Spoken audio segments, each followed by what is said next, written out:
asarlarda keltiriladi, ya Musa, atuhibbu an akuna jalisuk.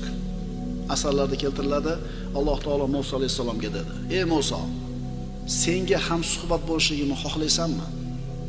Ham suhbat yonishdagi odam, ya'ni gapingizni eshitadigan darajada yaqin. Musa alayhisalom: "Ey Robbim, qanday bo'ladi bu?" dedi. Alloh taolo aytdi: "Axir meni zikr qilgan bandaga ham suhbat bo'lishimni bilmasmiding? Shu bandam meni qayerdan qidirsa-masin, meni topishimni bilmasmiding? Agar Alloh sizga ham suhbat bo'lsa, sizga yaqin bo'lsa, doim birga. Duo qilsangiz doim topasiz, duo qilsangiz doim ijobat bo'ladi."